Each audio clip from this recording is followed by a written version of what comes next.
At 10:00 hours local time, the U.S. military was tracking cartel smugglers who had just made a fatal decision in the Eastern Pacific. Their boat was moving at 50 knots. Fishing vessels do maybe 12. These weren't fishermen. They were running, and they had no idea they'd already been spotted 2 hours ago. Inside the Go Fast, the crew was confident.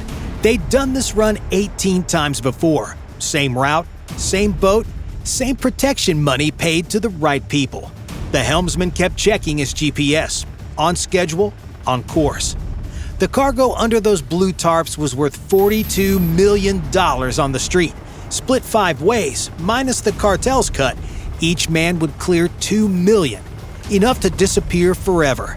4 Mercury outboards pushing at maximum throttle, racing across empty ocean 140 miles from the coast. No other vessel visible in any direction, just blue water and what they thought was freedom. But 25,000 feet above them, an HC-130J Super Hercules had been circling since 0600. An AN/APS-154 advanced surveillance radar swept a 200-mile radius of ocean, tracking hundreds of contacts. The radar operator had flagged this one at 0800, speed inconsistent with vessel profile, course deviation from standard shipping lanes, no AIS transponder signal, 3 strikes. The Hercules sensor operator switched to the Star Sapphire 380 HDC electro-optical system, zooming in from 140 miles away. Through the stabilized camera, he could count the outboards, see the tarps covering the cargo area, even make out the crew moving on deck. At 0945, he noticed something critical. The Go Fast had stopped zigzagging and was now running straight north. Either they were getting cocky or burning too much fuel. The tactical coordinator picked up the encrypted satellite phone. Kimball, this is Eyes 1. Target is maintaining steady course, speed 50. Recommend launch interdiction assets. The data cascaded through Link 16 to the Kimball's Combat Information Center to Joint Interagency Task Force South and Key West, to DEA liaisons monitoring cartel patterns. The Kimball was 200 miles away, too far to intercept at her maximum speed of 28 knots, but she didn't need to close the distance herself. The math was simple. The Go Fast would burn through its fuel in 4 hours at current speed. The helicopter could launch, intercept, and resolve the situation while the cutter continued closing for the aftermath. The Go Fast was heading north-northeast at 50 knots, probably aiming for a mothership or coastal rendezvous. Standard cartel playbook. Run hard during daylight when visual detection is easier, but radar stands out less among legitimate traffic. These smugglers had made one critical error, though. They were operating well within the range of something with a very specific solution to runners who won't stop. From a moving helicopter, hitting a moving engine block should be impossible. The Coast Guard's HITRON unit had done it 500 times before.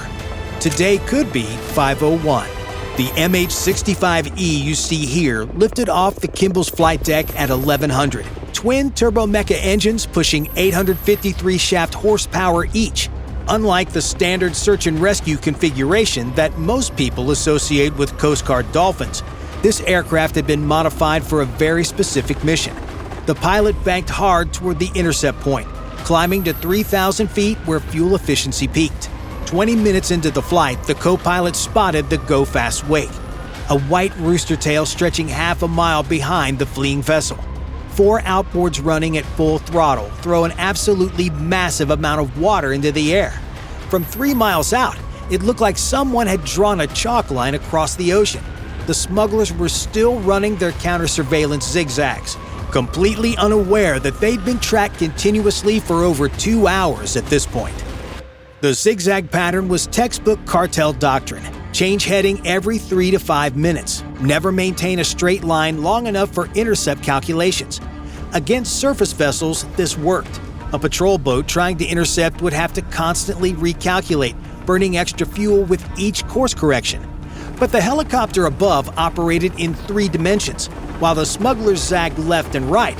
The MH-65E simply flew straight lines between intercept points, cutting corners the boat couldn't. Inside the Go Fast, the smugglers were probably doing their own math. 4 Mercury 300s burned 25 gallons per hour each at wide-open throttle.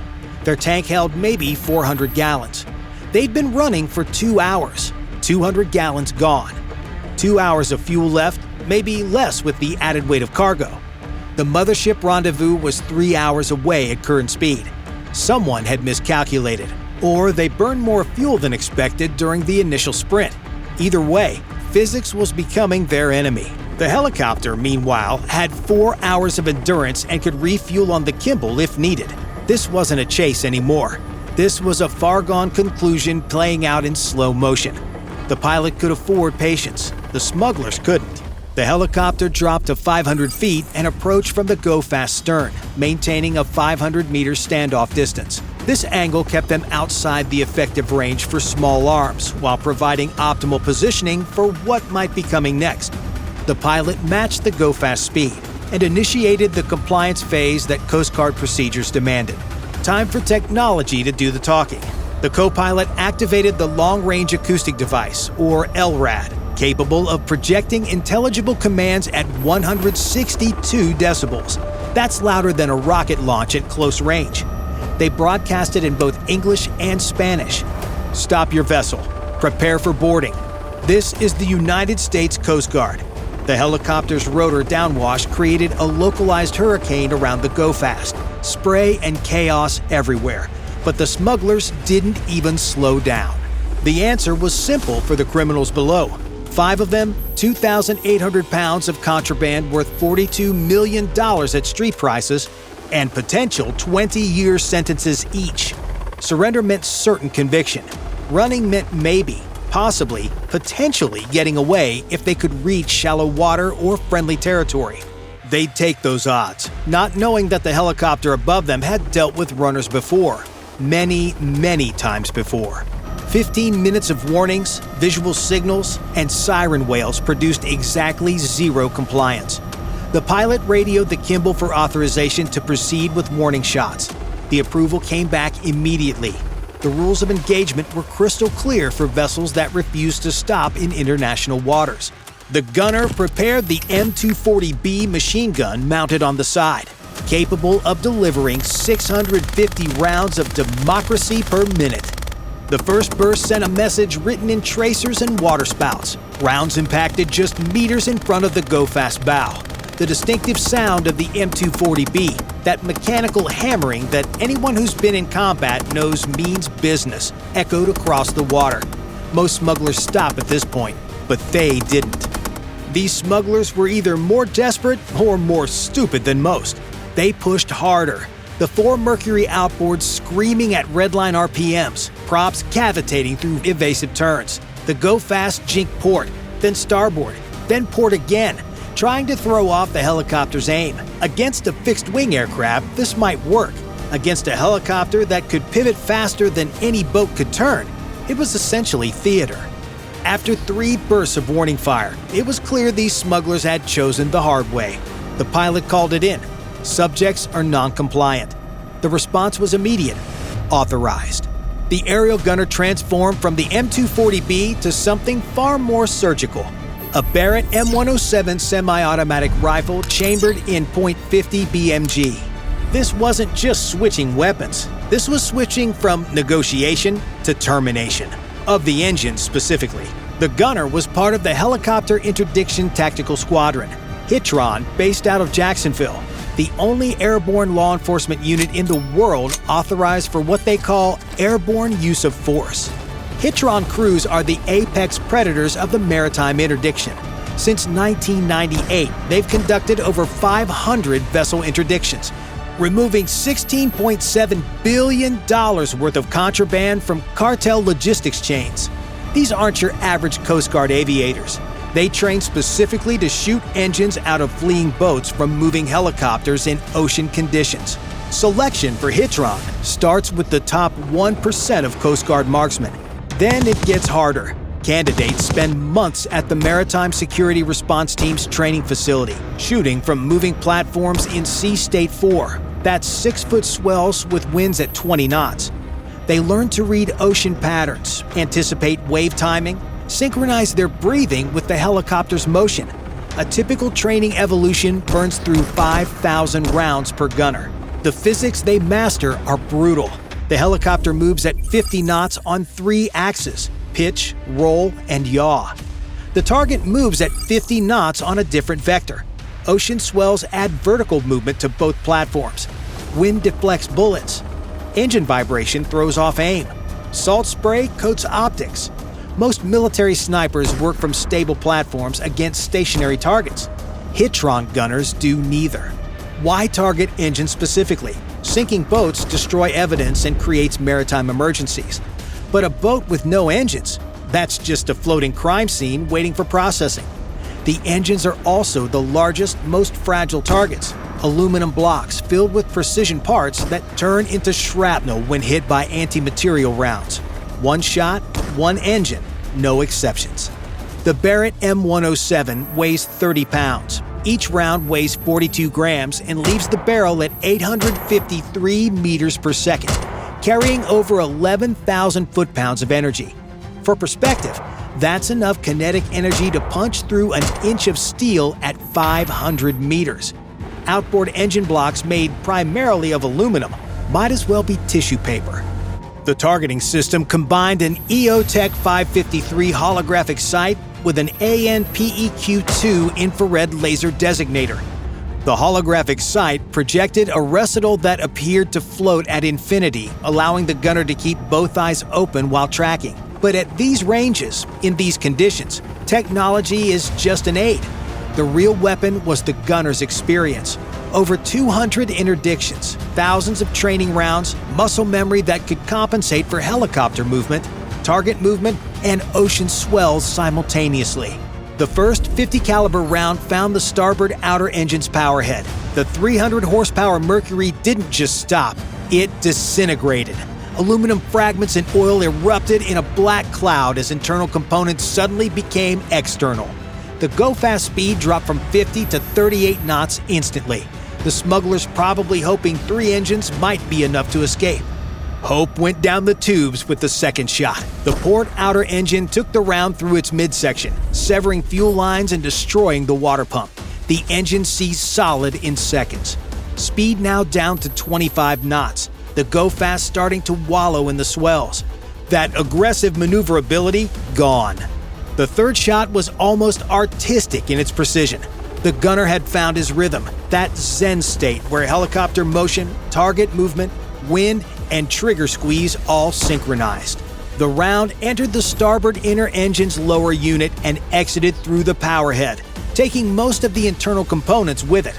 12 knots now, barely maintaining steerage. One engine trying to push a boat designed for 4. The fourth and final shot ended all pretense of escape. The last Mercury exploded in a shower of metal and oil. The 50 caliber round converting kinetic energy into mechanical destruction. The go-fast went from barely mobile to dead in the water instantly. No engines, no options, nowhere to run. The smugglers were now in their boat probably calculating whether federal prison was better than trying to swim 200 miles to shore. The helicopter maintained its overwatch position while the Kimball launched the welcome wagon. 2 7-meter RHIBs, ridged hull inflatable boats, hit the water running, each carrying 6 operators from Tactical Law Enforcement Team South. These weren't patrol officers with boats. These were maritime special operations personnel trained for specifically opposed boardings in non-permissive environments, aka right now. The 2 RHIBs approached in a textbook pincer maneuver, their 470 horsepower diesels pushing them at 45 knots across the swells. Each boat carried a Tactical Law Enforcement Team South squad, operators wearing level 4 body armor with integrated flotation, M4A1 carbines with EOTech holographic sights, and enough less lethal options to handle any resistance level. The lead RHIB would conduct the initial contact while the second swept around to provide supporting fields of fire. The first RHIB approached the go-fast quarter at an oblique angle, the coxswain maintaining perfect spacing while fighting ocean swells.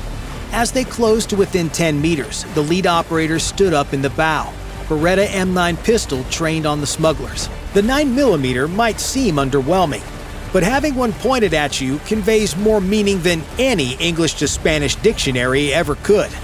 Commands erupted in rapid-fire Spanish, the operator's voice cutting through the wind and engine noise. The universal language of maritime interdiction. Hands up! Nobody move! Get on your knees! The 5 smugglers stood frozen among the tarps that covered their vessel's cargo hold. The second rib swept in view from the starboard side. 6 more rifles, 6 more operators, 12 total weapons, now covering 5 criminals who were rapidly reconsidering their life choices. The smugglers moved toward the bow in a group, hands high and on their bellies. But these 5 men weren't the only problem that needed solving today. Their boat, now a stateless vessel under international maritime law, was about to become the star of its own Viking funeral. The disposal team spread accelerant across the deck and hull, probably the same fuel they put in their ribs. Then, with much less fanfare than lighting the Olympic torch, an operator threw a single flare on board. The moment it touched the deck, the Go Fast transformed into the world's most expensive bonfire. The crew watched it burn for hours, and only after it slipped beneath the waves did they Uber their guests and cargo to the nearest U.S. port for processing. Bye for now.